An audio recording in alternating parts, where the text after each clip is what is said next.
ప్రభువును రక్షకుడైన యేసుక్రీస్తు ప్రభు పేరిట మీ అందరికీ నా శుభాలు.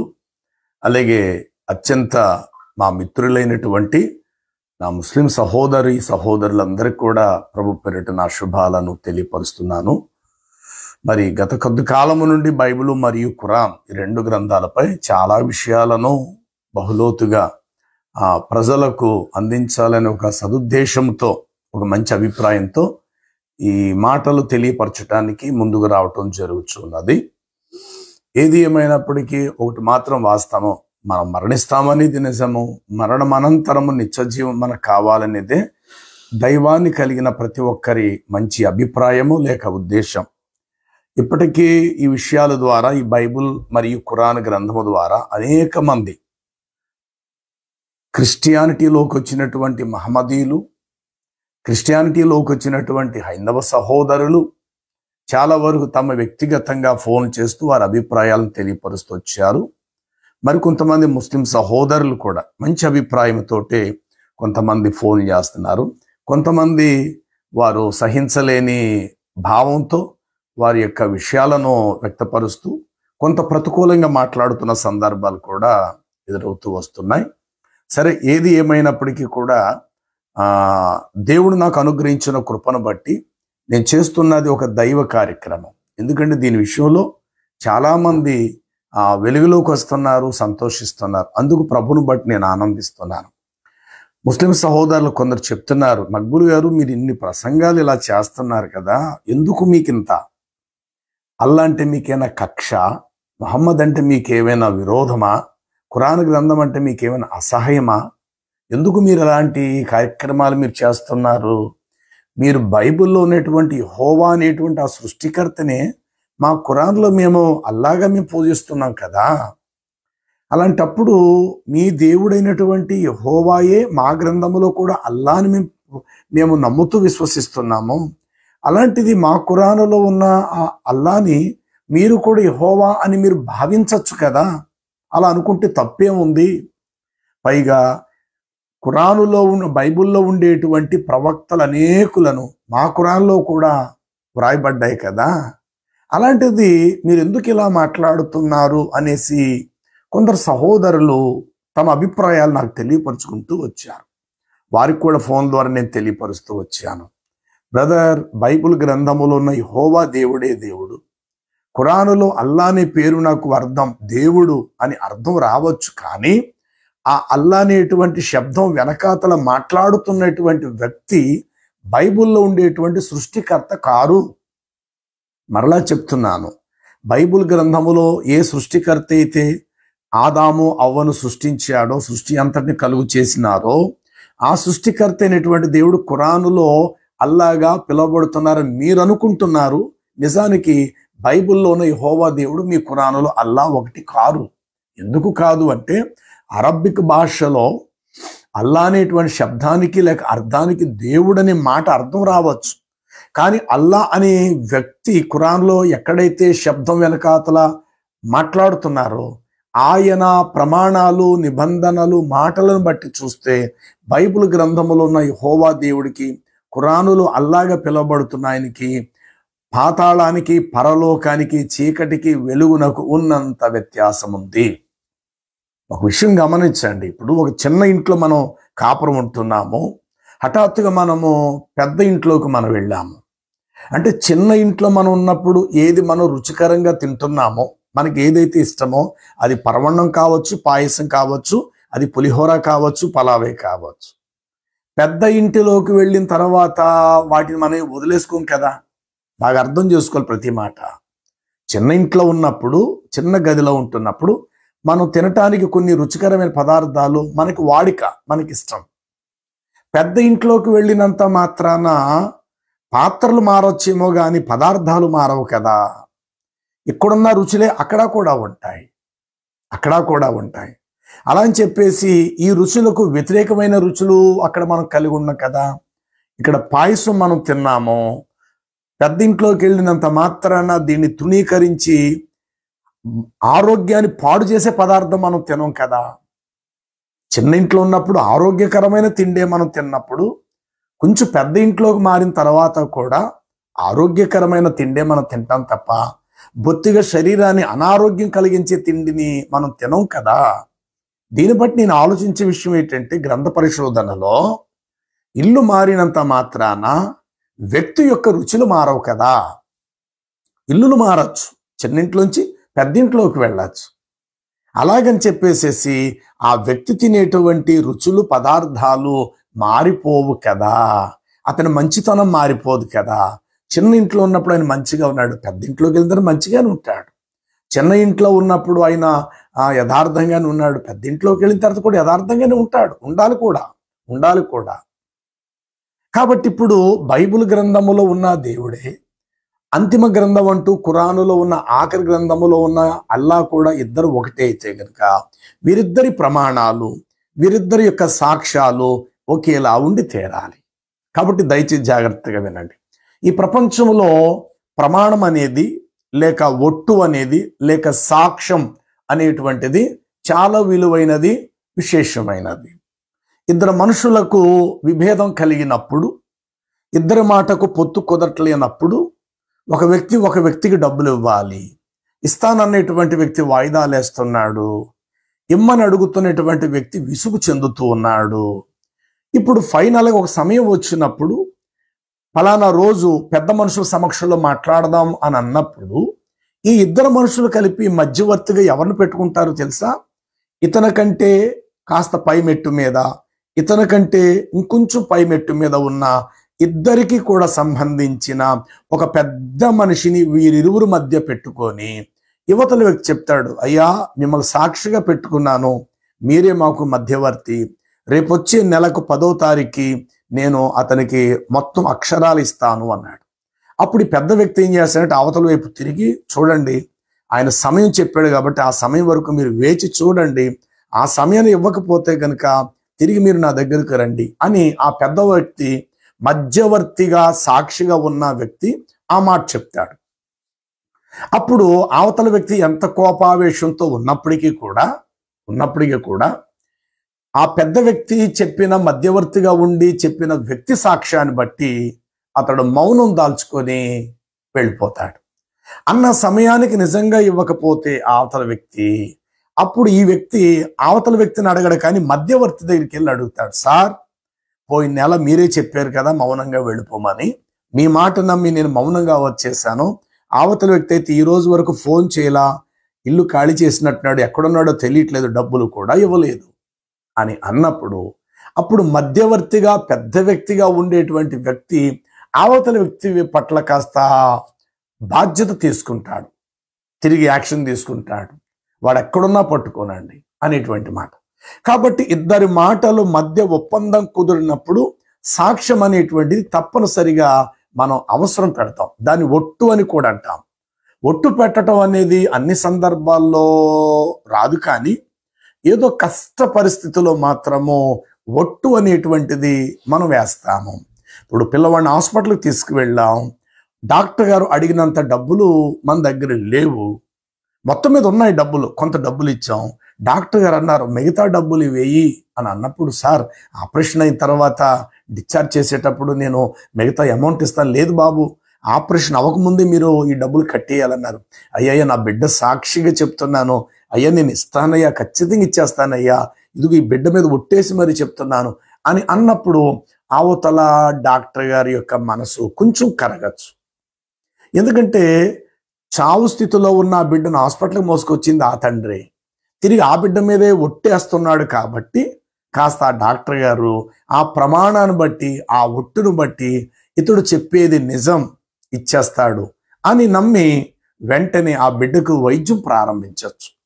ఇది ఒక వాస్తవం. మరో మాట చెప్తున్నాను వినండి. ఒక మనుషుడు దగ్గర 1,00,000 రూపాయలు అప్పు తీసుకున్నాడు. అయితే చాలా వాయిదాలు వేశాడు, ఇస్తాను అన్నాడు, ఇవ్వలేదు. ఒకరోజు రోడ్డు మీద కనబడితే ఒక దెబ్బ కొట్టాడు. ఎరా ఇప్పటికి ఇన్ని వాయిదాలు వేసావు, దాదాపు 5 సంవత్సరాలు అయిపోయింది, కనీసం అసలు డబ్బులు ఇవ్వలేదు, వడ్డీ కూడా కట్టలేదు. నువ్వు చూస్తుండగా అవతల వాళ్ళ దగ్గర వడ్డీ తీసుకొని, చేతి బదులు తీసుకొని నువ్వు చూస్తుండగా నీ చేతుల్లో పెట్టాను, అది నీ కళ్ళారా చూసావు. ఆయన ఇప్పటి వరకు వడ్డీ అవతలవాడికి నేను కడుతున్నాను. అని కోపంతో నడి రోడ్డు మీద ఒక దెబ్బ కొట్టాడు. ఎందుకు నేను ఈ మాటలు చెప్తున్నానంటే, ఇప్పుడు అల్లా నిజదేవుడా లేకపోతే యెహోవా నిజదేవుడని నేను చెప్పే మాటలు బట్టి మీకు అర్థమైపోద్ది. ఇప్పుడు త్వరలోనే, చాలా తక్కువ సమయంలోనే ఆ వివరణ మీకు ఇస్తాను. అయితే ఇప్పుడు ఒక దెబ్బ కొట్టాడు. కొట్టిన తర్వాత కోపపడి అన్నాడుగో, రేపు 1వ తారీఖు రా, మా ఇంటికి రా, ఇచ్చేస్తాను అన్నాడు. అతని పక్కన ఉన్న వాళ్ళు అన్నారు, ఒప్పు పట్టరా, 1వ తారీఖు ఇచ్చేస్తాను కదా, 1వ తారీఖు ఇవ్వకపోతే అప్పుడు మనం వెళదామని. సరిగ్గా 1వ తారీఖు రానే వచ్చింది. ఈ మనుషుడు 10 మందిని వెంట పెట్టుకొని ఆ అప్పు ఇవ్వాల్సిన వాడి ఇంటికి వెళ్ళాడు. తలుపు కొట్టాడు, అవతల వాడు తలుపు తీశాడు. అప్పటికి భోజనం తింటున్నాడు ఆ ఇంట్లో ఉన్న వ్యక్తి. వెంటనే ఈ మనుషుడు కోప్పడి అన్నాడు, ఎరా మా డబ్బులు కట్టు కానీ శుభ్రంగా కూడు తింటున్నావు నువ్వు చక్కగా అని చెప్పేసి డబ్బులు ఏరా అని అడిగాడు. ఇప్పుడు డబ్బులు లేవు, రేపు 10వ తారీఖు ఇస్తానులే అన్నాడు. వెంటనే ఒక దెబ్బ కొట్టాడు యువతలాడు కోప్పడు. ఎందుకంటే నడి రోడ్డు మీద కొట్టినప్పుడు ఏమన్నాడు, ఖచ్చితంగా నేను ఇచ్చేస్తాను డబ్బులు 1వ తారీఖు అన్నాడు. సరిగ్గా 1వ తారీఖు ఇంటికి వచ్చినప్పుడు మరి ఇచ్చేయాలి కదా డబ్బులు. లాగిపెట్టి ఒకటి కొట్టేసరికి అవతల వ్యక్తి కింద పడిపోయాడు. ఆ శబ్దానికి లోపల ఒక ముసలామె బాబు ఎవరది అని గట్టిగా కేకలేసింది. వెంటనే ఈ మనుషుడు పరుగు పరుగుని ఇంట్లోకి, అమ్మ ఏమీ లేదమ్మా, ఏమీ లేదమ్మా అని అన్నాడు. ఏంటి బాబు నెత్తి మీద దెబ్బేటి, రక్తం వస్తుంది ఏంటి అని తల్లి అడుగుతుంది. అతనితో పాటు ఈ 10 మంది కూడా అప్పు గలవారు కూడా వెంట పెట్టి వెళ్ళినాడు. గబుక్కుని లోపల గదిలోకి వెళ్ళి చూసరికి మంచం మీద అతని తల్లి జబ్బుతో పడి ఉంది. అప్పటికప్పుడు రక్తం కక్కుంటుంది.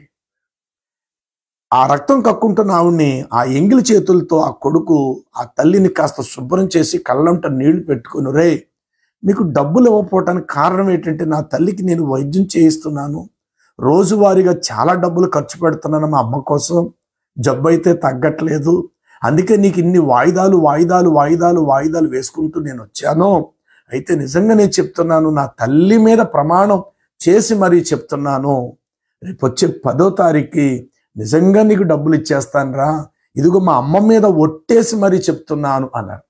అప్పుడు ఆ మనుషుడు వెనకాతలు వచ్చిన వాడు కాస్త దయ కలిగి, రేపు పోలేరా, వాడు ఎప్పుడూ ఇలాగా ఉట్టేయలేదు కదా, ఇదే కదా ఉట్టేయటం, రోడ్డు మీద ఎప్పుడు అడిగినా రేపిస్తాను మాపిస్తాను రేపిస్తాను మాపిస్తాను అన్నాడు, ఇప్పుడు కూడా ఇంత పెద్దగా ప్రమాణం సాక్షిగా ఒట్టు వేయలేదు కదా, రెండోదాళ్ళ తల్లి చచ్చిపోయే స్థితిలో ఉంది, అలాంటి తల్లి మీద ఎంగిలి చేత్తో కూడా వాడు ఒట్టేసి 10వ తారీఖు ఇచ్చేస్తానంటున్నాడు కాబట్టి దయచేసి మనం వాడిని కొట్టద్దురా, ఏం చెయ్యద్దురా అని చెప్పి మౌనంగా వారు వెళ్ళిపోవచ్చు. ఈ మాట అవునో కాదా అనేది ముందు వింటున్న మీరు గ్రహించండి, మిగతా మ్యాటర్లోకి నేను వెళతాను. ఈ మాటను బట్టి తల్లి మీద ఎప్పుడైతే వాడు ఒట్టేశాడో, కొట్టడానికి ఆవేశంగా వచ్చినటువంటి వారు ఆ ప్రమాణాన్ని బట్టి మౌనంగా వెళ్ళిపోతారు. ఇది నిజమా కాదా, దీన్ని బట్టి యెహోవా ఎవరు అల్లా ఎవరని ముందునే నేను చెప్తాను. మీకు డైరెక్ట్గా చెప్తే మీకు ఏది కూడా అర్థం కాదు, అందుకే నేను ఉపమాన భావముతో ప్రతిదానిని అర్థమయ్యే రీతిలో మీకు చక్కగా వివరిస్తూ చెప్తూ ఉన్నాను. ఇంత చక్కగా ప్రమాణం చేసి ఎంగిలి చేతితో తల్లి మీద ఒట్టేసేసరికి ఆవేశంతో వచ్చిన వారు కాస్త ప్రాణాలు కుదుటపడి నెమ్మది కలిగి, ఒరే పోలేరా, ఎప్పుడు వాడు ఒట్టేయలేదు కదా, ఇదే కదా తొలిసారి, చనిపోయి తన తల్లి మీద ఒట్టేసి మరీ చెప్పాడు రేపు 10వ తారీఖు ఇస్తానని, కాబట్టి కర్రలు పట్టుకొచ్చాం కొట్టేద్దామని, దయచేసి వద్దు మనం వెళ్ళిపోదాం అని చెప్పి అందులో కూడా అన్నాడు, రే ఎందుకురా మన గొడవలో, నువ్వేదో మీ తల్లి మీద ఒట్టేసావు కాబట్టి ఆవిడ ప్రాణాన్ని నిలబెట్టడానికైనా ఆ 10వ తారీఖుకి ఆ డబ్బులు కట్టారా అని వచ్చిన వ్యక్తుల్లో ఒక వ్యక్తి అంటే, అయ్యా తప్పనిసరి కట్టేస్తాను, ఎందుకంటే ఎప్పుడు కూడా నేను ఒట్టేయలేదు కదా, ఇదే మొదటిసారి మా అమ్మ మీద ఒట్టేసి మరీ చెప్తున్నాను, రేపు 10వ తారీఖు కల్లా మీకు అక్షరాలను నేనే తెచ్చి మీకు ఇచ్చేస్తాను. చంపేద్దామన్న ఆవేశంతో వచ్చిన వారు ఆ ప్రమాణమును బట్టి మౌనముగా తిరిగి వెళ్ళిపోయారు. తెలుసా? అయితే ఒట్టు అనేది చాలా కష్ట సమయంలో ఆదుకుంటుంది. ఒట్టు లేక ప్రమాణము సాక్ష్యం అనేది కష్టకాలములో కష్ట పరిస్థితిలో ఆదుకుంటుంది ఒట్టు అనేది. అంటే ఒట్టు వెనకాతల ఎంతటి విలువ ఉన్నదనేది ముందు మీరు గుర్తించండి. ఒట్టు వేసేటప్పుడు ఎలాంటి వాటిపై ఒట్టు వేస్తున్నాము, దేనిపై ఒట్టేస్తే మన మాట నిజమని అవతల వారు నమ్ముతారు అనేది గుర్తించే మనం ఒట్టు వేయాలి. ఇప్పుడు కోపంతో ఆవేశంతో వచ్చారు డబ్బులు అడగటానికి, అన్నం తింటున్న ఈ మనుషుడు గబగబా బయటకు వచ్చి, ఇదిగో రేపు 10వ తారీఖు వస్తా, 10వ తారీఖుకి నేను ఇచ్చేస్తాను, మీరు వచ్చిన బండి మీద ఒట్టేసి చెప్తున్నాను, మీరు కాళ్ళతో నడిచొచ్చిన కాళ్ళకున్న చెప్పుల మీద ఒట్టేసి చెప్తూ ఉన్నాను, మీ జేబులో ఉన్న పెన్న మీద నేను ఒట్టేసి చెప్తూ ఉన్నాను, మీ చేతుకున్న వాచ్ మీద నేను ఒట్టేసి మరీ చెప్తున్నాను, రేపు వచ్చే 10వ తారీఖు కల్లా మీ డబ్బులు మీకు ఇచ్చేస్తానంటే ఈ మాటలు నమ్మశక్యంగా ఉన్నాయా, అపనమ్మకంగా ఉన్నాయా ఆలోచించండి. తల్లి మీద ఒట్టేశాడు కాబట్టి తల్లి తనకంటే పెద్దది, జన్మనిచ్చిన తల్లి కాబట్టి వారు మౌనంగా వారు వెళ్ళిపోయారంటే దానికి అర్థం ఉంది. కానీ అదే మనుషుడు ఎంగిలి చేత్తో బయటకు వచ్చి, ఇదిగో 10వ తారీఖు ఇస్తాను, మీరు వేసుకొచ్చిన బండి ఆ కారు సాక్షిగా, మీరు తొడుక్కున్న బట్టల సాక్షిగా, మీ జోబులున్న పెన్న సాక్షిగా, మీ చేతుకున్నటువంటి వాచి సాక్షిగా నేను రేపు వచ్చే 10వ తారీఖుని ఇస్తానంటే ఈ మాటలు హాస్యాస్పదంగా వేళాకోళంగా ఉన్నాయి, వారి కోపాన్ని మరింత పెంచేవిగా ఉన్నాయి. ఏంట్రా నా వాచి సాక్షి అంటే వాచి ఉంటుంది ఊడిపోతుంది, పెన్ను ఉంటుంది పెన్ను పోతుంది, ఈరోజు బండి ఉంది రేపు పొద్దున బండి యాక్సిడెంట్ అవుతుంది, ఈరోజు ఒంటి మీద బట్టలు ఉన్నాయి రేపు పొద్దున బట్టలు చిరిగిపోతే పాడైపోతే వీటి మీద ఒట్టేసి చెప్తావేట్రా నువ్వు అని చెప్పి 4 దెబ్బలు కొట్టేస్తారు వాడిని. కానీ తల్లి మీద ఎప్పుడైతే ప్రమాణం చేశాడో తల్లి తనకంటే పెద్దది కాబట్టి ఆ మాటను నమ్మిన వారు అవతల వాళ్ళు మౌనము దాల్చుకొని నిశ్శబ్దంగా వెళ్ళిపోయారు. దీన్ని బట్టి ముందు మీరు ఒట్టు లేక సాక్ష్యం కాదు సాక్షి ప్రమాణం, ఒట్టు సాక్షి ప్రమాణం అనేవి ఎంతటి విలువైనవో ఒక్కసారి మీరు దృష్టిలో పెట్టుకోనండి. అయితే ఇప్పుడు నేను చెప్పే విషయాలను బట్టి బైబిల్ గ్రంథములు యెహోవా దేవుడా, ఖురానులో ఉండేటువంటి అల్లా దేవుడు అనేది మీకు తెలిసిపోతుంది. అర్థమైంది కదా, ఒట్టు అనేటువంటిది చాలా విలువైనటువంటిది అని చెప్పేసి. అయితే బైబిల్ గ్రంథములో యేసుక్రీస్తు ప్రభువారు మత్తయి సువార్త అధ్యాయంలో అంటారు, నీవు ఎంత మాత్రమో అప్రమాణము చేయక మీ ప్రమాణములు ప్రభువునకు చెల్లింపవలనని పూర్వ ప్రవక్తలతో చెప్పబడిన మాటలు మీరు వింటిరి కదా, మీరు ఎంత మాత్రమును అప్రమాణము చేయక. 5వ అధ్యాయం 34 మత్తయి సువార్తలు ఈ మాటలు ఉంటాయి. ఏమనంటే మీ ప్రమాణములు ప్రభువునకు చెల్లింపవలనని పూర్వ ప్రవక్తలతో చెప్పబడిన మాటలు మీరు వింటిరి కదా, మీరు ఎంత మాత్రమో అప్రమాణము చేయక మీ ప్రమాణములు ప్రభువుకు చెల్లించుడి. ఆకాశము తోడని గాని, భూమి తోడు అని గాని, నీ తలతోడని గాని, యెరూషలేము తోడని గాని, సింహాసనము తోడని గాని, భూమి తోడని గాని మీరు ఎంత మాత్రమో ఒట్టు పెట్టవద్దు అనేసి ప్రభు తెలియపరచటం జరిగింది. ఏంటన్నా సైలెంట్ శబ్దం అది. కాబట్టి మీరు వేసే ప్రతి ప్రమాణము కూడా దైవ చిత్తానుసారముగా ఉండాలి అనేసి యేసు ప్రభు వారు చెప్పారు. అయితే ఇక్కడ చాలా వరకు క్రైస్తవులు ఈరోజు కూడా గుడ్డి క్రైస్తవులు కొంతమంది ఉన్నారు. ఎందుకు గుడ్డి క్రైస్తవులు అంటారంటే వాక్య పరిజ్ఞానం, వాక్య వాస్తవాలు తెలియని వారు క్రైస్తవులు అంటారు. అబ్బాయి మన క్రైస్తవులు అండి, మనం ఒట్లేయకూడదండి, అసలు మనం ఒట్టేయకూడదండి, మీ మాట అవునంటే అవును కాదంటే కాదు, వీటికి మించినది దుష్టు నుండి పుట్టును కలుగునని మత్తయి సువార్తలో యేసయ్య చెప్పాడు కాబట్టి మనం ఒట్టు వేయకూడదు అంటారు. కానీ ఇది తప్పు. బైబిల్ ప్రకారము ఒట్టు వేయచ్చు. ఎట్లా ఒట్టు వేయచ్చు? ఉదాహరణకు ఒక నాస్తికుడు అంటే దేవుణ్ణి ఎరగని వాడు, దేవుడు లేడు లేడు లేడు అంటున్నటువంటి వ్యక్తికి దేవుడు ఉన్నాడని మనం చెప్తున్నాం. దేవుడు ఉన్నాడని చెప్తున్నప్పుడు అతడు నమ్మట్లేదు. అప్పుడు మన బిడ్డను ఎదురుగుంట తెచ్చి, మరి బాబు నా బిడ్డ సాక్షిగా చెప్తున్నాడు రా, దేవుడు ఉన్నాడు రా, నాకు కనపడ్డాడు రా, నాతో మాట్లాడాడు రా, ఈ ఆకాశము భూమి ఉన్నదంటే దేవుడు లేకుండా లేడురా, నువ్వు పిచ్చి భ్రమలో ఉన్నావురా, నీకు ఇంతకంటే ఇంకేం చెప్పమంటావు, ఇదిగో నా బిడ్డ మీద ఒట్టేసి మరి చెప్తున్నాను రా అని అనొచ్చు. ఇప్పుడు బిడ్డ మీద తండ్రి ఒట్టేశాడు కదా దేవుడు ఉన్నాడని. ఇప్పుడు ఈ ఒట్టును ఏ విధంగా పరిగణములో మనం తీసుకుందాము? దీనిని ప్రమాణం అందామా అప్రమాణం అందామా? రెండో మాట మీకు చెప్తున్నా.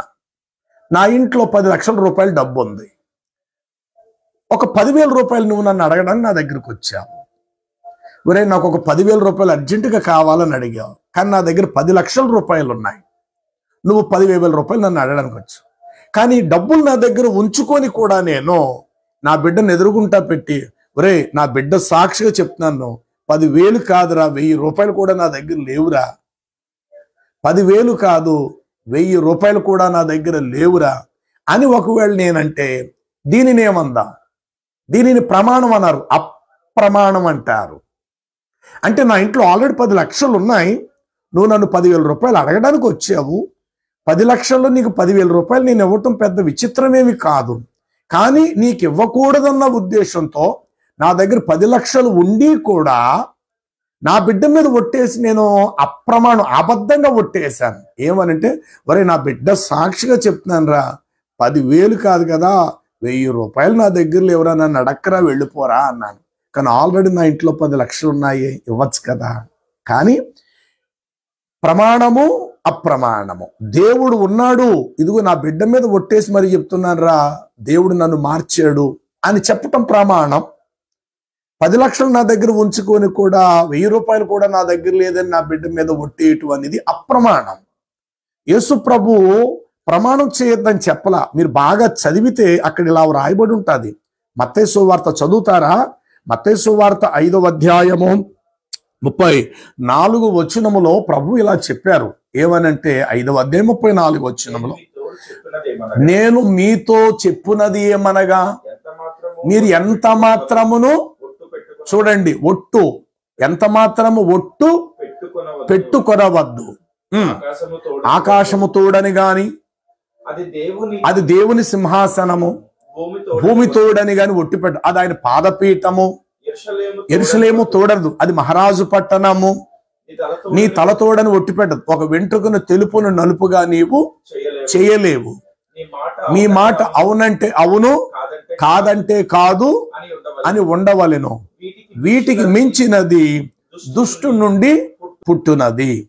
దానికి పై వచ్చులో ఒక మాట ఉంటది, మీరు మరియు నీవు అప్రమాణము చెయ్యక. ఒక్క మాట ఆలోచించండి, మీరు అప్రమాణము చెయ్యక మీ ప్రమాణములను ప్రభువునకు చెల్లింపవలనని పూర్వ ప్రవక్తలతో చెప్పబడిన మాటలు మీరు వింటిరి కదా.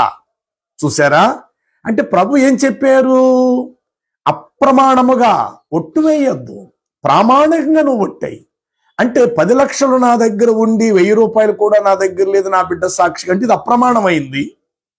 బాబు దేవుడు ఉన్నాడు రా, ఆకాశాన్ని భూమిని మనుషులు మనం ఉన్నామంటే దేవుడు ఉన్నాడు, అందు ఇదిగో నా బిడ్డ మీద ఒట్టేసి మరి చెప్తున్నాను, దేవుడు ఉన్నాడు రా అని చెప్పటం ఇది ప్రమాణము. 10 లక్షలు ఉంచుకొని 1,000 రూపాయలు కూడా నా దగ్గర లేదు, నా బిడ్డ మీద ఒట్టేసి ప్రమాణం చేసి చెప్తాను అనేది ఇది అప్రమాణం. అయితే యేసు ప్రభు వారు చెప్పింది ఏమిటి? అప్రమాణం చేయొద్దన్నారే తప్ప ప్రమాణం చేయొద్దని చెప్పలేదు. ఇక్కడ జాగ్రత్తగా ఆలోచించండి. ఇదే మాట యాకోబు పత్రికలో కూడా ఉంటుంది. ఆకాశము తోడు భూమి తోడు అని అనవద్దు అని చెప్పి కూడా రాయబడింది పత్రికల్లో కూడా. అంటే తెలియక చాలా వరకు ప్రమాణం చేయకూడదు అనుకుంటారు. వివాహములో ప్రమాణాలు చేపిస్తారు. ఈమెతో జీవితంత కాలం నేను ఉంటాను, ఇతనితో నేను జీవితంత కాలం ఉంటానని ప్రమాణాలు చేయిస్తారు.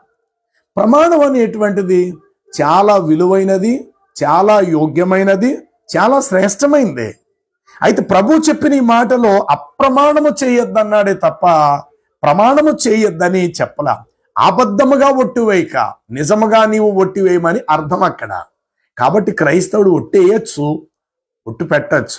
అయితే క్రైస్తవుడు లేక మనుషుడు దేని మీద ఒట్టు వేయాలి అని అంటే, నువ్వు ఆకాశము తోడని ఒట్టే, తప్పులేదు. ఎప్పుడు అది నిజమైతే, భూమి సాక్షిగా అని చెప్పు, అది నిజమైతే. యెరూషలేము తోడని ఒట్టేయి, అది నిజమైతే. బాబు రేపు వచ్చే నెలలో నీకు డబ్బులు ఇచ్చేస్తాను, భూమి సాక్షిగా నేను దున్నుచున్న ఈ మట్టి సాక్షిగా, నేను దున్నుచున్నా, కష్టపడి నా కుటుంబానికి ఆహారంగా ఈ ఎకరం భూమి దున్నుతున్నాను, నా భూమి సాక్షిగా చెప్తున్నాను, రేపు వచ్చే 1వ తారీఖుకి మీ డబ్బులు అక్షరాల నేను ఇస్తాను, ఎందుకంటే ఈ నేల నాకు అన్నం పెడుతుందయ్యా, ఈ మట్టి సాక్షిగా చెప్తున్నాను అని ఒట్టు వేయచ్చు, తప్పు లేదు. నా బిడ్డ సాక్షిగా ఒట్టు వేయచ్చు, నా తల్లి సాక్షిగా నేను చెప్తున్నాను, అలాగే దేవుని సాక్షిగా ఒట్టేసి మరీ చెప్తూ ఉన్నాను అన్నట్టుగానే ఆ సమయానికి మీకు సమకూరుస్తాను అని చెప్పటం తప్పు కాదు. ఎందుకంటే అవతల వాడు నమ్మాలి కదా.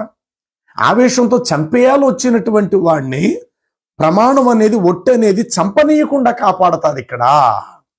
కాబట్టి ఒట్టు అనేది అన్ని సందర్భాల్లో వేళాకోళంగాను హాస్యాస్పదంగాను అవకాశాన్ని బట్టి వేసేసేది కాదు. కానీ అత్యవసర పరిస్థితిలో ఒట్టు వేయవలసి వస్తుంది. కోర్టుకు వెళ్ళినప్పుడు ఆ కోర్టులో జడ్జి గారు చెప్తారు, గ్రంథాన్ని తెచ్చిపెట్టి గ్రంథం మీద ఒట్టు వేసి అంతా నేను నిజమే చెప్తాను, నేను అబద్ధమాడను అని అన్నప్పుడు విచారణ ప్రారంభమవుతుంది. ఇలాగా అనేక సందర్భాల్లో ఒట్టు వేయటం అనేటువంటిది ఎప్పుడో ఒక కష్ట సమయములో ఎదురవుతుంది. రోడ్డు మీదకి జడ్జి గారు వచ్చి ప్రతి మనిషి చేత ఒట్టేయిస్తాడండి? జడ్జి గారి సమక్షం రోడ్డు మీదకి లాయర్ గారు వచ్చి ఒట్టేయండి ఒట్టేయండి అందరిని అడుగుతారనో. ఎవరైతే బోన్లో కస్టడీలో నుండి బోన్లో నిలబడ్డాడో, నేరస్తుడని అనిపించబడుతున్నాడో ఆ వ్యక్తి చేత మాత్రమే ప్రమాణం చేయిస్తారు తప్ప ఆ సభలో కోర్టులో కూర్చున్నాడు అందరి చేత ఒట్లు వేయించారు కదా. ఒట్టు అనేది అందరికీ ఎదురవ్వదు, అన్ని సందర్భాల్లో ఎదురవ్వదు. ఎప్పుడో కష్ట పరిస్థితుల్లో మాత్రమే ఒట్టు వేయవలసి వస్తుంది. అయితే మనుషుడు తోటి మనుషుడి మీద ఒట్టు వేయచ్చు. మనుషుడు తాను నివసించిన నేల మీద, భూమి మీద ఒట్టు వేయచ్చు. మనుషుడు పైనుండి వర్షం మనకు సమృద్ధిగా ఇస్తుంటే ఆకాశం మీద ఒట్టు వేయచ్చు. ఇంకా వీటన్నిటికంటే సృష్టికర్త అయిన దేవుడి మీద ఒట్టు వేయచ్చు. అయితే ప్రియులారా, ప్రమాణం అనేది చాలా విలువైనది. మరి ఒకవేళ దేవుడే గనుక ఒట్టు వేయవలసి వస్తే, దేవుడికి ఎప్పుడు ఎదురవ్వదు. ఒకవేళ దేవుడికే గనుక ఒట్టు వేయవలసిన అవసరత వస్తే దేవుడు దేని మీద ఒట్టు వేస్తాడు ఇది తెలుసుకుంటే అల్లా ఎవరు, యెహోవా ఎవరంది ఇప్పటి నుండి సరైన రీతిలో మీకు ప్రారంభమవుతుంది. ఆదికాండము 22వ అధ్యాయము 18వ వచనములో చూస్తే, నీవు అబ్రహామా నా మాట వినినందున భూలోకములోని జనములన్నిటిలోనూ నిశ్చయముగా ఇశ్రాయేలీలు నీ సంతానమును ఆశీర్వదించబడును, నీ మూలముగా అన్యజనులైన వారును విస్తరింపబడుతారు, ఆశీర్వదించబడతారని ఎక్కడో ఆదికాండము 22వ అధ్యాయములో దేవుడు ప్రమాణం చేస్తాడు. అంటే మీకు అర్థం అవటానికి ఒక్క మాట సింపుల్ గా చెప్తాను వినండి. ఇప్పుడు అబ్రహాము పిల్లలు లేనివాడుగా, తన భార్య గొడ్రాలుగా ఉంది. దాదాపు 75వ ఏట దేవుడు అబ్రహామును పిలిచి, అబ్రహామా నేను నీకు సంతానాన్ని ఇస్తాను అని దేవుడు చెప్పాడు. అబ్రహాము అనుకున్నాడు, ఓహో ఆకాశమును మందున్న సృష్టికర్త నాతో చెప్పాడు నాకు బిడ్డలను ఇస్తాడని. అలా ఇస్తానని నమ్మిన అబ్రహాము ఎంతకాలం ఎదురు చూసాడో తెలుసండి? రమారమి 100 సంవత్సరాలు వయసు వచ్చే వరకు కూడా అతడు ఎదురు చూస్తూనే ఉన్నాడు. కానీ అతడు నిరీక్షణ, విశ్వాసము కోల్పోలేదు. కారణం ఏంటంటే, నేను నీకు సంతానాన్ని ఇస్తాను, లేకపోతే నేను విస్తరింప చేస్తాను అని చెప్పినటువంటి దేవుడు జీవము గలవాడు. రెండోది, చెప్పినటువంటి దేవుడు తన మీద ప్రమాణం చేసుకున్నాడు. చూడండి, హెబ్రీ పత్రిక 6వ అధ్యాయము 13వ వచనము నుండి మనం చదవగలిగితే గనుక అక్కడ వచనములో ఈ మాటలో ఇట్లా వ్రాయబడి ఉంటుంది. ఆ యొక్క హెబ్రీలకు పౌలు రాసినటువంటి పత్రిక నేను చదువుతున్నాను. ఆ యొక్క 13, దేవుడు అబ్రహామునకు వాగ్దానము చేసినప్పుడు తనకంటే ఏ గొప్పవాని తోడని ప్రమాణము చెయ్యలేకపోయెను గనుక తన తోడు అని మాత్రమే ప్రమాణము చేసి, నిశ్చయముగా నేను నిన్ను ఆశీర్వదింతును, నిశ్చయముగా నిన్ను విస్తరింపచేతును అని చెప్పాను. అంతటా ఆ మాట నమ్మి అబ్రహాము ఓర్పుతో సహించి ఆ వాగ్దాన ఫలమును పొందెను. మనుషులైన వారు తమ కంటే గొప్పవారి తోడు అని ప్రమాణము చేస్తారు. వారి ప్రతి వివాద సమయములలోనూ పరిష్కారము చేయునది ప్రమాణము మాత్రమే. ఈ విధముగా దేవుడు తన సంకల్పము నిశ్చల్యమైనదనియు ఆ వాగ్దానమునకు వారసులైన వారికి మరి నిశ్చయముగా కనుపరచవలనని ఉద్దేశించిన వాడై, తాను అబద్ధమాడ జాలని నిశ్చల్యమైన 2 సంగతులను బట్టి మన ఎదుట ఉంచబడిన నిరీక్షణను చేపట్టుటకు శరణాగతులమైన మనకు బలమైన ధైర్యము కలుగునట్లు ప్రమాణము చేసి ఆ వాగ్దానమును అబ్రహాము పట్ల దృఢపరచెను. వినండి, దేవుడు ఇప్పుడు అబ్రహామునికి సంతానాన్ని ఇస్తానన్నాడు. అలా ఇస్తానని చెప్పి ఒకవేళ దేవుడు, అబ్రహమా నువ్వు నివసిస్తున్న నీ గుడారం సాక్షిగా నేను నీకు కొడుకునిస్తాను అంటే అబ్రహాము మాట నమ్మకపోవచ్చు. ఎందుకో తెలుసా? గట్టిగా గాలేస్తే గుడారం ఎగిరిపోతుంది. అలాగే నువ్వు ఉంటున్న నీ ఇంటి ముందున్న ఒక చెట్టు సాక్షిగా ఖచ్చితంగా నేను నీకు పిల్లల్ని ఇస్తానయ్యా, నీకు సంతానాన్ని ఇస్తానయ్యా అని దేవుడు అంటే గనుక ప్రభా చెట్టు ఉంటుంది, గట్టిగా గాలేస్తే ఇరిగిపోతుంది అని అంటాడు. అలాగే మీ ఇంట్లో పనివాడి సాక్షిగా, మీ ఇంట్లో పనిచేస్తున్న కూలివాడి సాక్షిగా, నువ్వు మేపుతున్న ఒక గొర్రె మేక సాక్షిగా అనంటే అదేంటి ప్రభా జబ్బు వస్తే గొర్రె మేకలు చచ్చిపోతాయి, మనుషులైనా చచ్చిపోతారు, గుడారమైనా ఎగిరిపోతుంది, చెట్టైనా ఇరిగిపోతుంది కదా, ఏంటి నీ మాట ఇట్లా ఉంది, నాకు సంతానం ఇస్తానంటున్నావు, సరే ఇస్తానని చెప్పిన నువ్వు చెట్టు సాక్షిగా, పుట్ట సాక్షిగా, లేకపోతే ఆ యొక్క గుడారము సాక్షిగా అంటున్నావు, ఎట్లాయా నీ మాట నేను నమ్మేది అని అబ్రహాము తిరిగి దేవుడిని అడగచ్చు. కానీ అబ్రహాముతో దేవుడు నీకు సంతానాన్ని ఇస్తాను, నీ మూలముగా అన్యజనులందరూ దీవించబడతారు, నీ సంతానాన్ని అభివృద్ధి పరుస్తాను అని దేవుడు ప్రమాణం చేసేటప్పుడు సృష్టి మీద ప్రమాణం చేయలేదు, కానీ తన మీద తాను ప్రమాణం చేసుకున్నాడు. ఏమని? నా జీవము తోడు. చూడండి, దేవుడు చేసిన ప్రమాణం బైబిల్ గ్రంథములో నా జీవము తోడు, నేనే ప్రమాణము చేసి చెప్తూ ఉన్నాను, నిత్యముగా నీకు సంతానాన్ని ఇస్తాను అని. ఆ మాట నమ్మిన అబ్రహాము 100 సంవత్సరాల వయసు వచ్చే వరకు కూడా నిరీక్షణతో ఎదురు చూస్తూ వచ్చాడు. అంతకాలం అబ్రహాము శుభ నిరీక్షణతో ఉండటానికి కారణం ఏంటో తెలుసా? దేవుడు అల్పమైన వాటి మీద ఒట్టు వేయలా, లేక అల్పమైన వాటిని సాక్షిగా పెట్టలేదు. ఇదిగో నీ ఇంట్లో పనిచేసే పని మనుషుడు సాక్షిగా, నీ ఇంటి ముందున్న చెట్టు సాక్షిగా, నువ్వు పడుకునేటువంటి నీ ఇంటి గుడారము సాక్షిగా, నువ్వు నడుస్తున్న ఆ యొక్క కింద ఉండేటువంటి రాళ్ళు సాక్షి. అంటే ఇప్పుడు రాళ్ళు ఉంటాయి, తుడిచేస్తే వేరే చోటుకి వెళ్ళిపోతాయి. గాలి దుమ్ము సాక్షిగా, నువ్వు తొడుక్కున్న బట్ట సాక్షిగా, నువ్వు వేసుకున్న చెప్పులు సాక్షిగా అని దేవుడు ఆ విధంగా అబ్రహామును ధైర్యపరిచే ప్రయత్నం చేస్తూ, తన మాట నిజమని నమ్మించే ప్రయత్నం చేయిస్తూ, ఈ విధంగా అల్పము స్వల్పము ఇరిగి పడిపోయే అల్పమైన వాటి మీద దేవుడే గనుక సాక్షిగా ఒట్టు వేస్తే అది కేవలం అబద్ధం అయిపోతాడు. అందుకే ఇంతకు మీకు అర్థమవుతున్న మాట చెప్పాను. ₹1,00,000 కొరకు ఆ ఇంటి గలవాడి దగ్గరికి అవతల వారు వచ్చినప్పుడు, నువ్వు కాళ్ళకు తొడుక్కున్న చెప్పులు సాక్షిగా నీ డబ్బులు ఇచ్చేస్తాను, నువ్వు జేబులో పెట్టుకున్న పెన్న సాక్షిగా నీకు డబ్బులు ఇచ్చేస్తాను రేపు వచ్చే 1వ తారీఖు అంటే అవతల వాళ్ళు నమ్మరు. ఏంట్రా పెన్న సాక్షిగా చెప్పులు సాక్షిగా వాగుతున్నావు, నువ్వు అవి ఉంటే పోతాయిరా అంటే ఎగ్గొట్టేస్తావా అని అంటారు. కానీ ఇంటి లోపలికి వెళ్ళి చనిపోయే స్థితిలో ఉన్న తల్లి మీద ఒట్టేసాడు చూశారు, అప్పుడు అవతల వాళ్ళకి కాస్త నమ్మకం కుదిరింది. తల్లి మీదే ఒట్టేసాడంటే ఖచ్చితంగా వీడు ఇచ్చేస్తాడు అని. అలాగే ఇప్పుడు అబ్రహాముతో దేవుడు ప్రమాణం చేసినప్పుడు, నువ్వు పడుకున్న గుడారం సాక్షిగా, నువ్వు కప్పుకున్న దుప్పటి సాక్షిగా, చెట్టు కింద ఉన్న ఆకు చెట్టు నుండి రాలిపోయి ఆకు సాక్షిగా అంటే అబ్రహాం ఆ మాట నమ్మకపోయి ఉండి అంతవరకు ఎదురు చూస్తుండేవాడు కాకపోయి ఉండొచ్చు.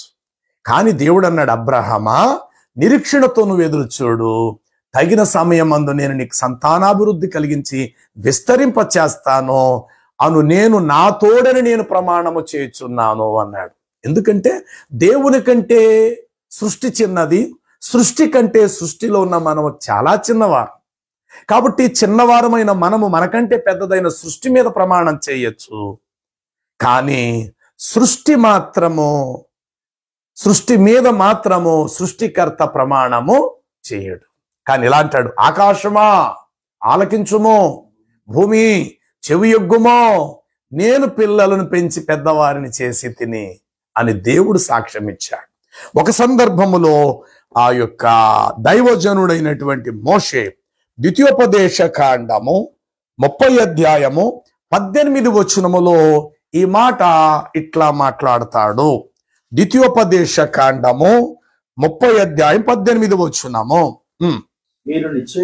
మీరు నిశ్చయముగా నశించిపోవుదురని స్వాధీనపరుచుకొనుటకు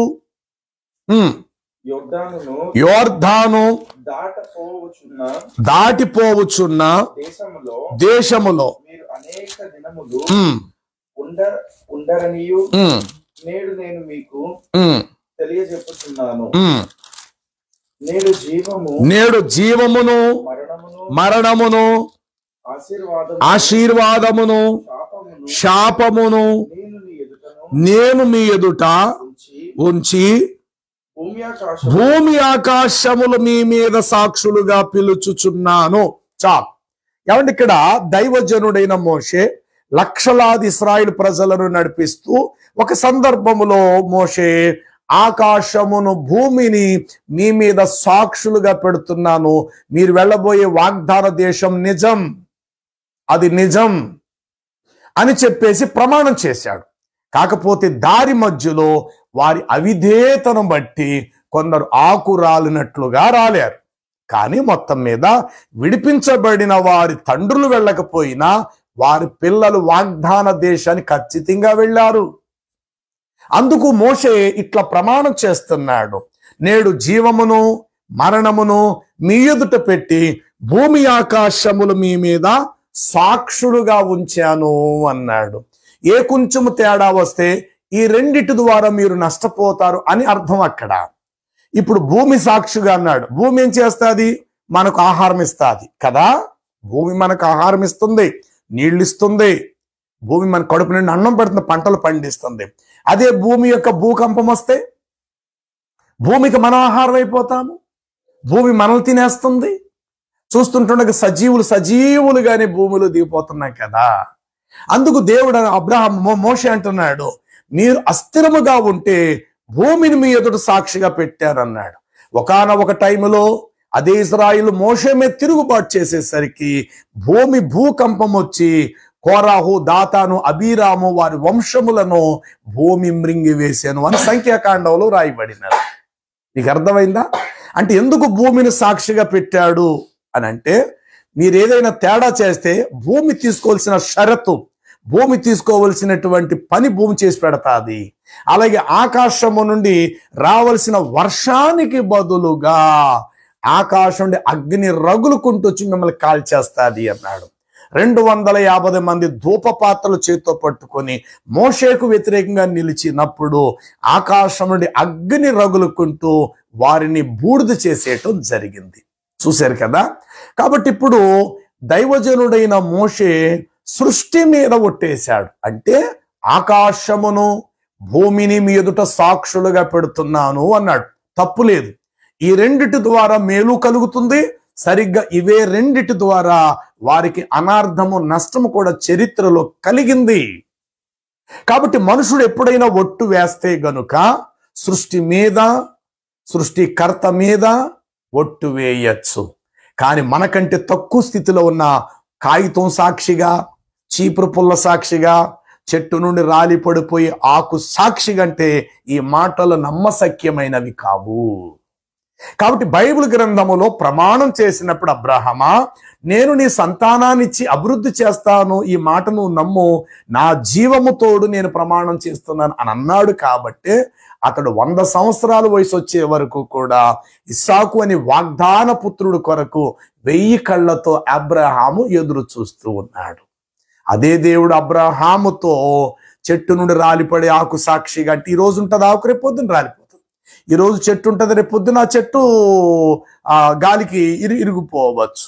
ఈ రోజు కాళ్ళకున్న చెప్పులు ఉంటాయి, రేపు పొద్దున చెప్పులు అరిగి తెగిపోవచ్చు. కాబట్టి బలహీనమైన వాటి మీద ప్రమాణము చేస్తే అది అప్పటికీ చెల్లదు. అలా చేసేవాడి మాట కూడా నమ్మకూడదు. ఆ మాట అంటే వాడు అబద్ధకుడు అవుతాడు. నా బిడ్డ సాక్షిగా అని తల మీద ఒట్టేయటంలో తప్పు లేదు. తలకు పెట్టుకున్న క్లిప్పు సాక్షిగా అంటే ఎంత ఎటగారంగా ఉంటుందండి ఆ మాట. నా బిడ్డ యొక్క తల మీద ఒట్టేసి నా బిడ్డ సాక్షిగా అని అంటే ఆ మాట నమ్మటానికి బాగుంది. తల మీద ఒట్టేసి ఇదిగో నా బిడ్డ యొక్క తల వెంట్రుకలకు చుట్టుకున్న రబ్బర్ బ్యాండ్ సాక్షిగా అంటే లాగిపెట్టి కొడతారు. అది అప్రమాణం అయ్యింది. అది ప్రమాణం కాదు. అది చాలా చీప్ అయినటువంటి మాట, చాలా తక్కువ స్థితి గల మాట అది. కాబట్టి దేవుడు ఎప్పుడైనా ఎక్కడైనా ప్రమాణం చేస్తే బైబిల్ ఎలా ఉంటుందంటే, నా జీవము తోడు, నా పరిశుద్ధత తోడు, నేనే నా నామం పేరిట నేను ప్రమాణము చేయుచున్నానని ఇలాంటి మాటలు చాలా కనబడతాయి.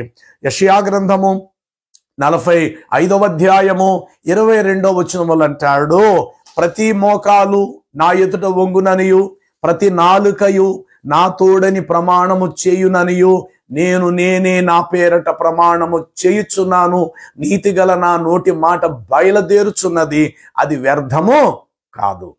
ఈ మాటను నమ్మి ఆ వాగ్దానము నిజమని చెప్పి మనం విశ్వసించాలి. కాబట్టి దేవుడు ప్రమాణం చేసినప్పుడు అల్పమైన వాటి మీదనో స్వల్పమైన వాటి మీదనో దేవుడు ఎప్పుడు కూడా ప్రమాణము చేయలేదు.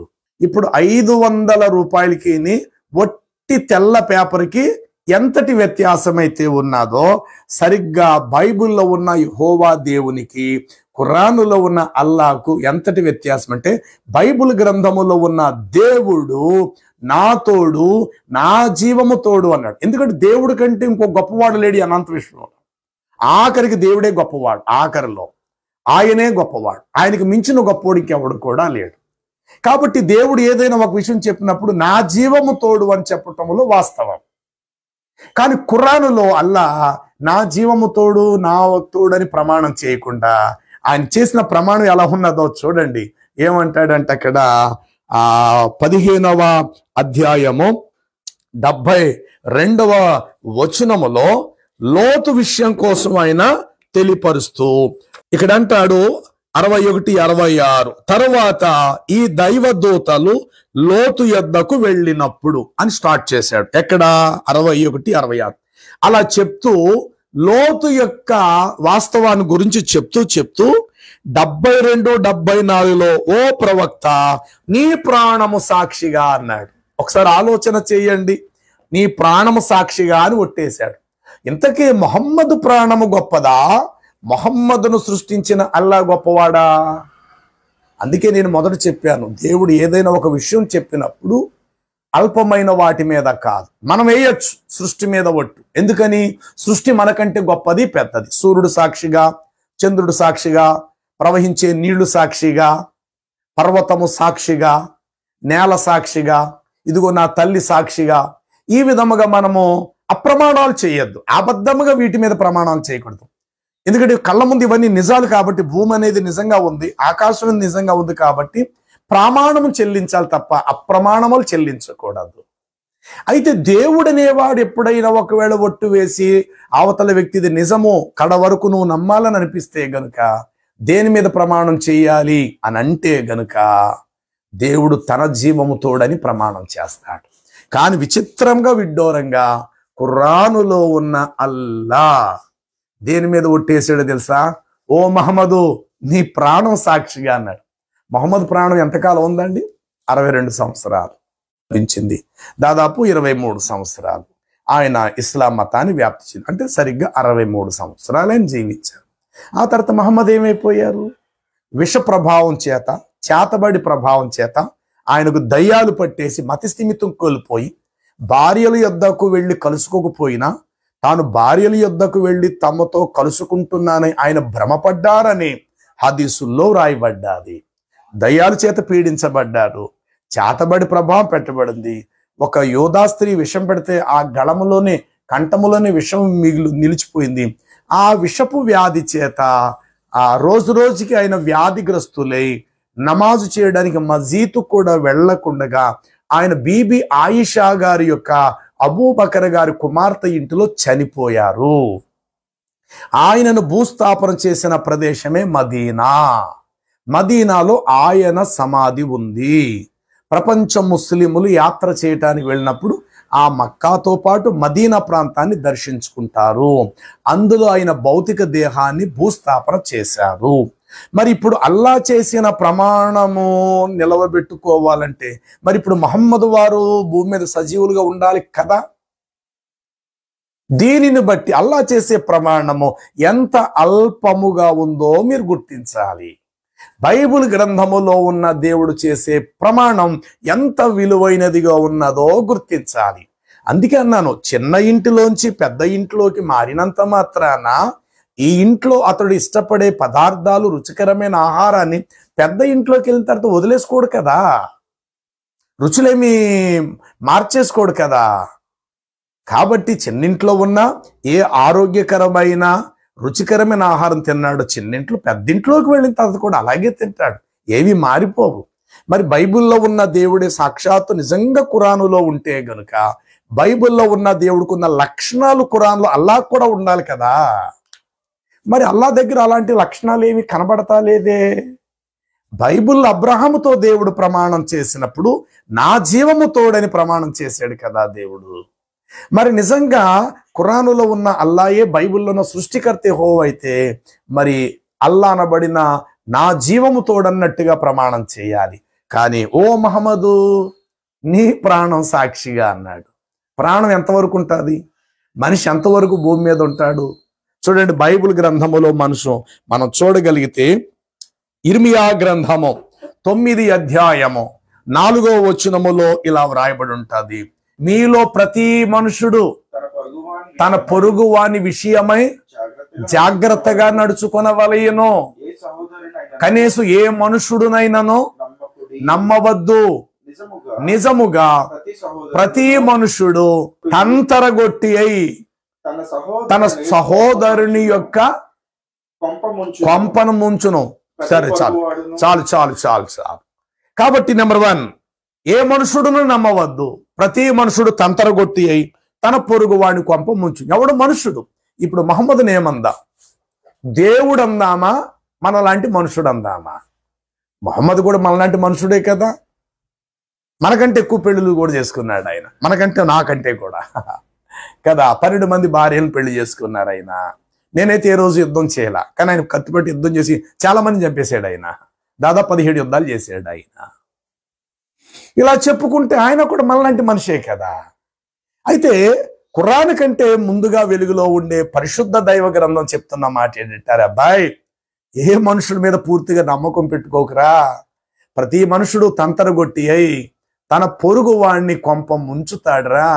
ఏ మనుషుడిని నమ్మబాకండి రా అని దేవుడు చెప్తూ ఉన్నాడు. నమ్మండి, ఎంతవరకు నమ్మాలి అంతవరకే, మించి మీరు నమ్మవద్దు. మధ్యవర్తులుగా ఉండటం, సంతకం పెట్టి నేను హామీగా ఉంటానో ఇలాంటివి పెట్టుకోకండి. అవతలాడు ఎగ్గొట్టేసి వెళ్ళిపోతాడు, ఆ సమస్య మీ తలకు చుట్టుకుంటుంది. కాబట్టి ఏ సహోదరుడినైనా మీరు నమ్మవద్దు అన్నాడు. ఇప్పుడు మొహమ్మద్ మనుషుడు అందామా, అల్లాతో పాటు సమానం అందామా? అల్లాకైతే చావు లేదు. ఎస్, నేను అంటాను దేవుడు కాబట్టి మీ దృష్టిలో అల్లా అనేవాడికి పుట్టుక లేదు, చావు లేదు, నిరంతరం జీవించుంటారు. కానీ మొహమ్మద్ అట్లా కాదు కదా. మొహమ్మద్ పుట్టాడు, జీవించాడు, సుఖభోగాలు అనుభవించాడు, చచ్చిపోయాడు ఆయన. కాబట్టి ఇప్పుడు మనుషుడే కదా మనలాంటి మొహమ్మద్ వారు కూడా.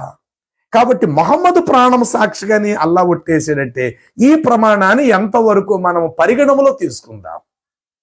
అంటే ఆ ప్రమాణం ఎంత అజ్ఞానంగా వేశాడు. అందులోనే యోబు గ్రంథములో మరొక మాట 7వ అధ్యాయము 17వ వచనములో ఇట్లా వ్రాయబడి ఉంటాది, మనుషుడు ఏ పాటివాడు అతనిని గణపరచనేలా, అతని మీద నీవు మనస్సును నిలుపనేలా. అంటే మనుషుడు మీద నువ్వు మనసు పెట్టుకోవడానికి వాడేమైనా దేవ నీతో శాశ్వతంగా ఉంటాడా? వాడు భూమి మీద నీకున్నంత ఆయుష్కాలం మనుషుడుకున్నదా?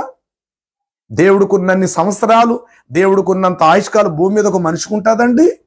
అంటే బైబిల్ ఎంత యథార్థంగా చెప్తుందంటే, ఓ దేవా, మనుషులమైన మా మీద నువ్వు దృష్టి పెట్టడానికి మేము ఎంతటి వారము, మా ప్రాణాలు ఏ పాటివి, ఇంతలో కనబడి అంతలో మాయమైపోయే ఆవిరి వంటి వారం కదా మేము. అంటే ఎంత వాస్తవం బైబిల్ చెప్తుంది. కానీ ఖురానులో అల్లా 15:72 చెప్తున్న మాట, ఓ మహమ్మదు నీ ప్రాణం సాక్షిగా అన్నాడు. ప్రాణం ఎంతకాలం ఉంటుంది? ఈ ప్రమాణం చేసిన అల్లాను ఏ విధంగా మనము బైబిల్లో ఉన్న దేవుడితో పోల్చుదారి? ఇలాంటి చాలా ఉన్నాయి ఆయన చేసిన ప్రమాణాలు. 1 కాదు 2 కాదు, దాదాపు 24 ప్రమాణాలు చేశారు ఆయన. ప్రతి 24 ప్రమాణాలు ఒట్లు దేని మీద సాక్షులు వేశారో మీకు చక్కగా వివరిస్తాను నేను. వేటి మీద ఆయన ఒట్లు వేసుకుంటూ వెళ్ళారో అన్ని కూడా మీకు లైన్గా తెలియపరుస్తాను. కాబట్టి మొట్టమొదటిగా మొహమ్మదు ప్రాణం సాక్షిగా అన్నాడు. ఈ మాటను బట్టే బైబిల్లో ఉన్న యెహోవా దేవుని విలువైన అంతస్తు ముందు ఖురానులో ఉన్న అల్లా అంతస్తు చాలా తక్కువ గలది. మనుషుడేస్తాడు మనుషుడి మీద ఒట్టు, మనుషులేస్తారు తోటి వస్తువుల మీద ఒట్టేయచ్చు, నా బిడ్డల సాక్షిగా, నా తల్లి సాక్షిగా అని మనుషుల మీద ఒట్లేస్తారు. దేవుడైతే మనిషి మీద ఒట్టి వేయకూడదు, సృష్టి మీద కూడా ఒట్టి వేయకూడదు. దేవుడు ఒక్కడే నిరంతరము జీవించువాడు కాబట్టి నా జీవము తోడని ఒట్టి వేయాలి. ఇది వాస్తవం. ఈ ప్రమాణం బైబిల్లో యెహోవా దేవుడికి చెల్లింది. అల్లా అయితే మహమ్మదు నీ సాక్షిగా అన్నాడు. మరి ఇప్పుడు అల్లాని ఏ విధంగా మనం అర్థం చేసుకుందాం?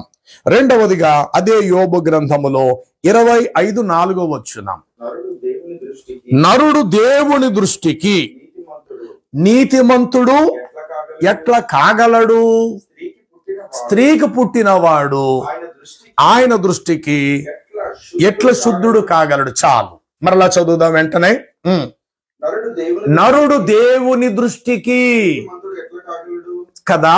ఇప్పుడు అల్లా మొహమ్మద్ వారి మీద ప్రమాణం చేయటానికి మొహమ్మద్ వారి అంతస్తు ఏమిటి? అల్లా మొహమ్మద్ మీద ఒట్టేశాడు. ఓ ఓ అరబు ప్రజల్లారా, ఇదిగో మహమ్మదు సాక్షిగా అన్నట్టుగా వేసాడు ఆయన. ఈ ప్రమాణాన్ని ఎంతవరకు మనం రుజువని మనం నమ్ముదాము?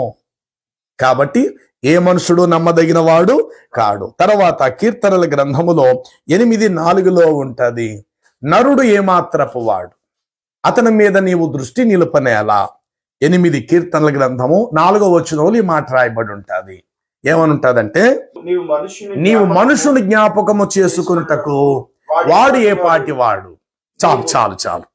నీవు మనుషుణ్ణి జ్ఞాపకము చేసుకున్నటకు వాడు ఏ పాటి. అల్లాతో పోల్చుకుంటే మహమ్మద్ ఏ పాటి వాడైనా? అల్లా నిత్యం ఉండేవాడు అనుకుందాం ముస్లింల ఉద్దేశ ప్రకారంగా. అల్లాయే నీ దేవుడు, ఓకే, నిత్యం ఉంటాడు ఆయన అనుకుందాం. మరి మహమ్మద్ వారు లేరే. ఈరోజు అల్లా సజీవంగా ఉన్నారు ఆకాశం అందు, లేకపోతే పరలోకం, లేక మీరు అనుకుంటే మీ స్వర్గంలో. మరి మహమ్మద్ వారు భూమి మీద అప్పుడు ఆయన లేరు కదా.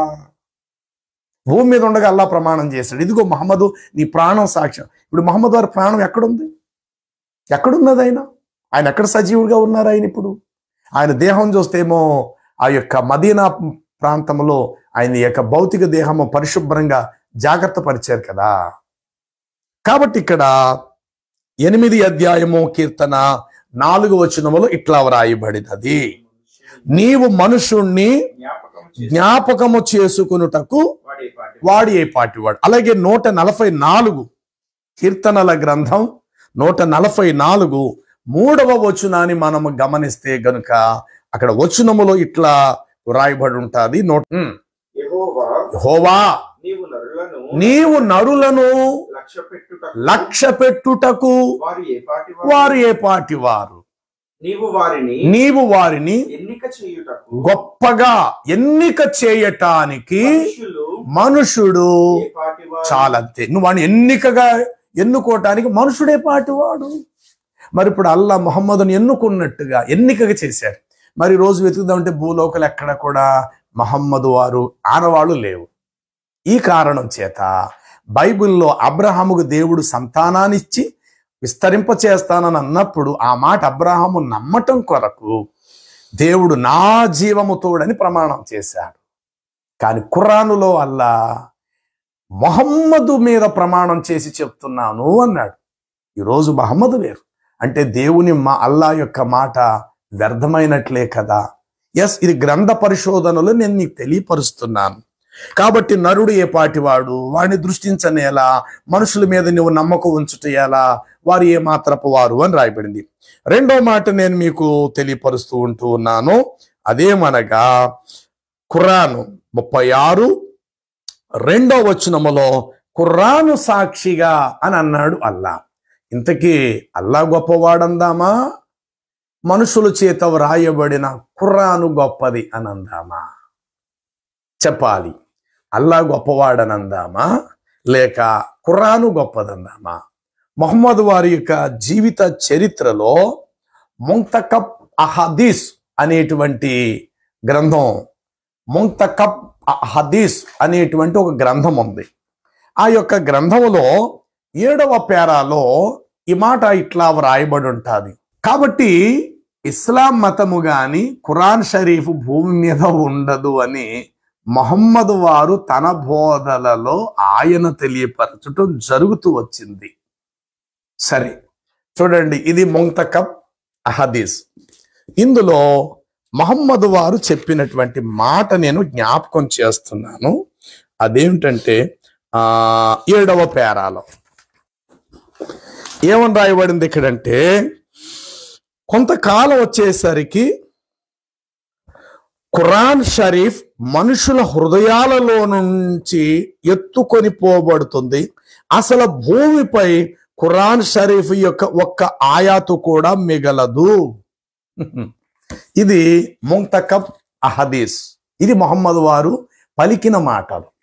ఖురానులో ఇక్కడ మనం చదివినటువంటి 36:2లో అల్లా అంటున్నారు, ఖురాను సాక్షిగా నేను చెప్తున్నాను. ఈరోజు ఖురాన్లు ఉన్నాయి సుమా, ప్రపంచమంతా వివిధ భాషలలో పవిత్ర గ్రంథం ఖురాన్ అని చెప్పి ప్రపంచ మానవుల చేతుల్లో బైబిల్ ఎట్లయితే మొదటి స్థానములో ప్రపంచం మొత్తం మీద బైబిల్ ఉందో, 2వ స్థానములో ఇంచుమించు 2వ స్థానంలో ఖురాన్ కూడా ప్రయాణం చేస్తుంది. కాదంటలేదు. ఓకే, బాగుంది. అయితే 36:2 వచ్చేసరికి 114 సూరాలు పూర్తిగా అప్పటికి ఇంకా అవతరించాలా, లేకపోతే రాయబడలేదు. 36లో ఈ మాట చెప్తున్నాడు. అప్పటికి ఇంకా 78 సూరాలు, అంటే 78 పుస్తకాలు ఇంకా వ్రాయబడాలి. 36లోను 2వ వచనములో చెప్తున్న అల్లా మాట, ఇదిగో ఈ ఖురాను గ్రంథం సాక్షిగా అన్నాడు. ఖురాను గ్రంథం పూర్తిగా కలిపితేనే కదా 114 సూరాలు గల గ్రంథం. మరి 36లోకి అప్పటికే పూర్తిగా గ్రంథం వచ్చేసినట్లు ఖురాను గ్రంథము సాక్షిగా అని అల్లా అంటున్నాడు. మహమ్మద్ వారి యొక్క బోధల్లో ఏమున్నదంటే, భూమి మీద కొంతకాలానికి ఖురాను ఉండకపోవచ్చని ఈ యొక్క 7వ వచనములో స్వయంగా మహమ్మద్ వారే చెప్తూ ఉన్నారు. భూమిపై ఖురాన్ షరీఫ్ యొక్క ఆయాతు కూడా మిగలదు. మరి ఈ మాట నాది కాదే, ముస్లిం సహోదరు చేత వ్రాయబడిన ముంతకబ్ అహదీస్ తెలుగు అనువాదము. ఏముందంటే, అసలు భూమి మీద అసలు ఖురాన్ ఆయత్తు కూడా భవిష్యత్తులో ఉండదంటున్నారు. మరి ఖురానులోనే అల్లా ఏం చెప్తున్నారంటే, ఖురాను సాక్షిగా అంటున్నారు. ఇప్పుడు మొహమ్మద్ మాట నమ్ముదామా? హదీసుల ప్రకారము ఖురానులో ఉండే అల్లా మాటే నమ్ముదామా? పోని అల్లా మాటే నమ్మితే అప్పటికి ఇంకా 70 8 సూరాలు రావాలి. 36:2లో చెప్పాడు, ఇదిగో ఈ ఖురాను గ్రంథము యొక్క సాక్షిగా. ఏమంటే, దేవుడు ప్రమాణం చేసేటప్పుడు ఇలాంటి అల్పమైన వాటి మీద ప్రమాణం చేస్తామా? ఒకసారి ఆలోచన చేద్దాం. ఇప్పుడు నేనైనా బైబిల్ మీద నేను ప్రమాణం చేయను. ఎందుకు చేయనంటే, అది కాలిపోవచ్చు, అది చిరిగిపోవచ్చు. నా బండిలో ఉన్న బైబిల్ ఎవరైనా ఒకవేళ దొంగతనం చేస్తే చేయొచ్చో తెలిపోవచ్చు. ఇదిగో నా చేతిలో ఉన్న ఈ బైబిల్ సాక్షి అంటే ఆ బైబిల్ ఉండదు, ఇంకో బైబిల్ ఉండొచ్చు, లేకపోతే బైబిల్ కాల్చేయచ్చు. కాబట్టి స్థిరమైన దాని మీద ఒట్టి వేయాలి. బైబిల్ దేనికి? దేవుని అర్థం చేసుకోవటానికి, సమాజంలో దేవుని ప్రజలు ఎలాగ మనుగడ సాగించాలి అన్నందుకు మాత్రమే బైబిల్ మనకి హితోపదేశం చేస్తుంది తప్ప బైబిల్ గ్రంథాన్ని ఒక గర్భగుడిలో దేవుని పెట్టి ఆరం కాదు అన్నాను. ఎందుకు కాదు అన్నాడు, ఆ మూత్రం బయటకు రాకముందు ఆల్రెడీ కడుపులోనే ఉంది కదా. మరి కడుపులో ఉన్నప్పుడు నీ బాడీ అంతా అపవిత్రమైనప్పుడు చెయ్యి కూడా అపవిత్రమే కదా. మరి అప్పుడు బైబిల్ పట్టుకున్నప్పుడు అప్పుడు కూడా అపవిత్రం అవుతుంది కదా. అంటే మూత్ర విసర్జన వెళ్ళేటప్పుడు ఒక్క చుక్క బట్ట మీద కానీ లేకపోతే చర్మానికి అంటుకుంటే అది మీరు పెద్ద తప్పుగా భావిస్తే, అసలు మూత్రం బయటికి రాకముందు ఆల్రెడీ కడుపులో పేగుల్లోనే ఉంది కదా, సంచిలో. అప్పుడు నిలువెత్తు బాడీ అపవిత్రము కదా అని నేను కూడా ఆ వ్యక్తికి చెప్పడం జరిగింది.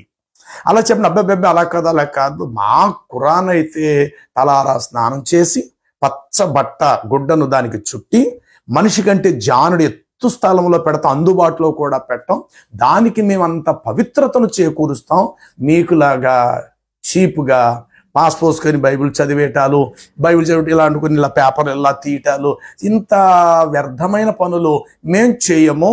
మా ఖురాన్కి ఒక ప్రత్యేకత ఉంది, ఒక పరిశుద్ధత ఉంది అని నాకు చాలా విషయాలు చక్కగా చెప్పాడు ఆ ముస్లిం సహోదరుడు. అప్పుడు నేను చెప్పాను, బ్రదర్ మీరు స్నానం చేస్తారా అని అడిగా. ఎందుకు చేస్తాను, ఏ సబ్బు రాసుకుంటారు మీరు అన్నాడు. పలానా సబ్బు అన్నారు. సరే ఏ సబ్బు అయితేనే, ఎందుకు రాసుకుంటున్నారు మీరు అని అడిగా.